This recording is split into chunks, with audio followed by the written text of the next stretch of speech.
Alright, so to continue from where we left off, we're gonna start doing the weapon right now. Now, I don't want to use the currently existing one because this is a very great example on how to set up a sword and shield. So I'm gonna start it from scratch.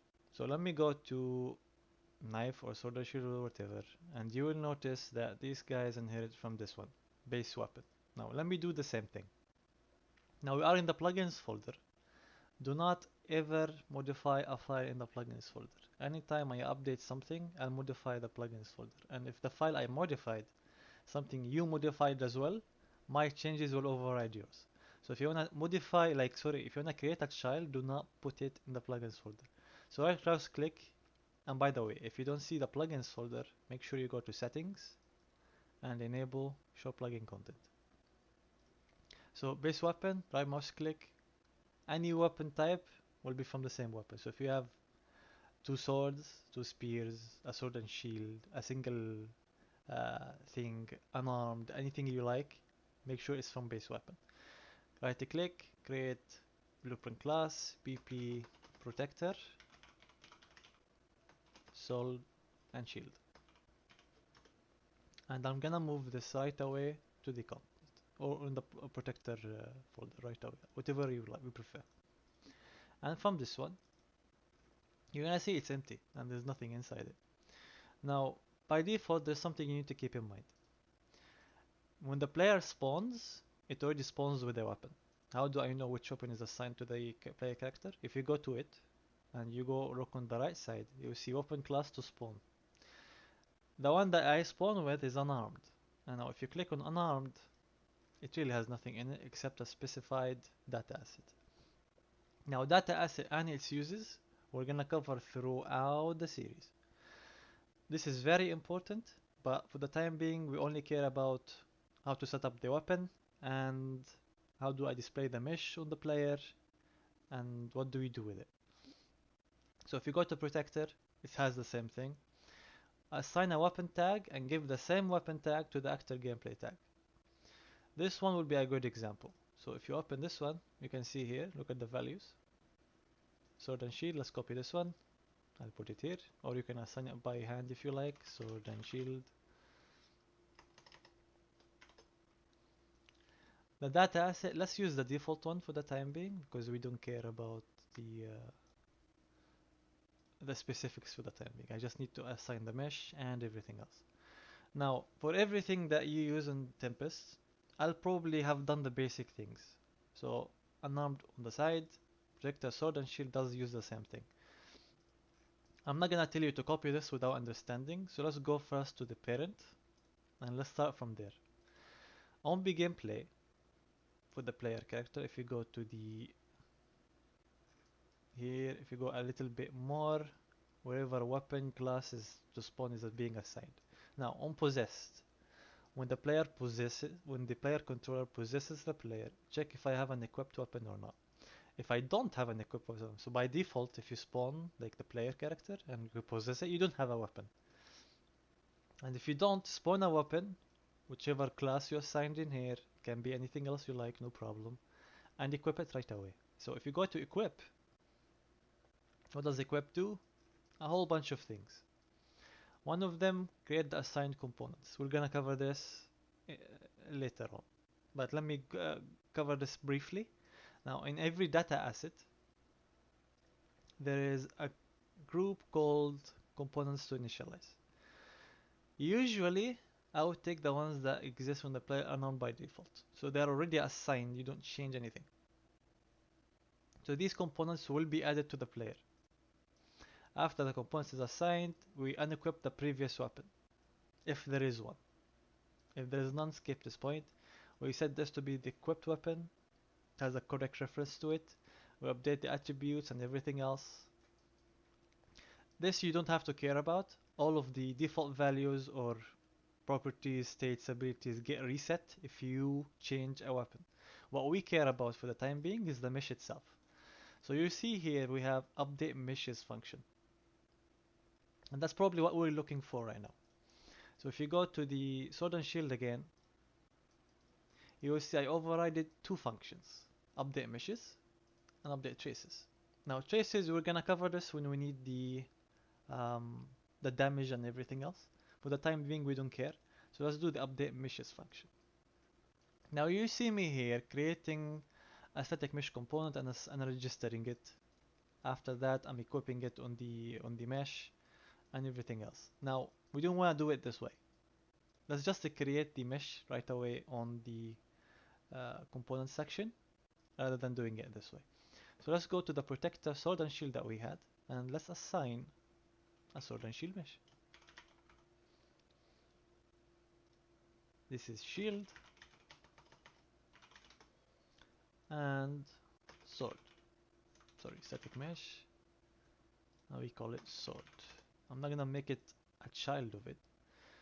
So here we have, if we go to protector itself, and if you look for a static mesh, you'll see a bunch of them. Now let's take this one as a sword, and the shield, take this one. Now, this is very important. Do not skip this point. Collision presence have to be none, no collision for both of them. If you do it the way we have been doing on the sword and shield weapon, you will see on the right side is set to no collision. If you click on it, no collision. Very important. Do not have collision on your swords. Now, same thing, override the update meshes function. Now we're gonna have to register, don't call the parent, we're gonna have to register uh, the swords and assign to which socket on the player character do we assign it to. So let's go do with that one. So let's go register weapon. And we need two of them because we have two meshes. From this one, drag and call make the weapon mesh. And by the way, this is not a static mesh specific. This is a primitive component. That means I can assign a skeletal mesh if I need to, and I can link it here. So it doesn't have to be a static mesh. Anything can work. So for example, say you have unarmed weapon, and this is also the case for the things we have, but I did not assign any registering to it. You can take the owner in this case, which is the player character, or you can call get player character, whichever you prefer. From this one we can take the mesh, and the mesh itself can be connected here, which is also a skeletal mesh. Now why do I need to connect a skeletal mesh as a register weapon? For now you don't need it, but for when you update the traces you might need that. What I'm trying to explain here is this doesn't take only a static mesh, it can take anything. It could be from this actor, it could be from an actor outside, whatever you prefer. So let's assign let me delete those. Let me assign the shield first. The equipping socket and unequipping socket, we're gonna cover this in a little bit. Let me do the other one first. And this is also the sword. Now we have two. So index 0 is the first one in the array, will be this one. If you get registered, sorry, get weapon properties. Weapon properties is whatever you registered here. So you have index 0 will be this one, index 1 will be this one. Now the equipping and unequipping. Right now we don't care about equipping, but let's do it anyways. Now if we go to the player character and you go here, we go to the skeleton. Let's preview some type of montage or some kind of, idle. Let's do the unequipped one by default, which is the common. Let me stop the animation, and this is where you probably need to assign your meshes to. So in the case of the protector, let's search where can we put the weapon and the shield. So the shield probably could be somewhere here, I'm guessing. It's just an estimation. Shield socket. And we can preview the mesh in here. Let's call it shield. Preferably use the one that you had, or the one you assigned. Rotate this thing a little bit. Move it out. here, something like this. Don't be very precise. I'm not being very precise right now. I just want to show you how things are done. And for the sword, which is probably also on the back, can do probably the same thing. Sword socket.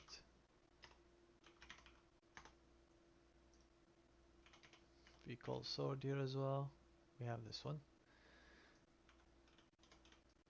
So let me flip this back, raise it up, and move it to the side. Probably something within this line. I'll be more precise when equip sword happens. So for now, just know that we have these two sockets and let's use them. Shield socket, I'll just copy, go back here, and don't forget we still have to attach component to component. Now we're gonna attach it directly to the unequipped socket, and don't forget to assign it here as well. So in two places. Let's do this again, and this time for the sword, let's copy the name on the sword. Let me close the things we don't need. Sword socket. And here as well. Now, where are we attaching it to is the player character, which in this case is the owner. From the owner, which is the player character, I'm getting component by class. You can cast if you want, but I'm not a fan of casting, so I'm not going to do that. Skeletal mesh, which will give us the only skeletal mesh that exists in this character, which is this one. And from this one we assign it to the specified socket name. Now of course we're not going to keep this relative, snap them all. And since we're done assigning it, let's assign the protector sword and shield weapon to be the one that the character spawns with. We go to class defaults. From this one we pick protector sword and shield. We compile and save and play, and you can see we spawned with the weapons on our backs. That covers the equipping part of the weapon and the basic setup of the weapon. In the next episode, we're gonna cover the things to do next, which is data assets and states and so on. See you guys on the next one.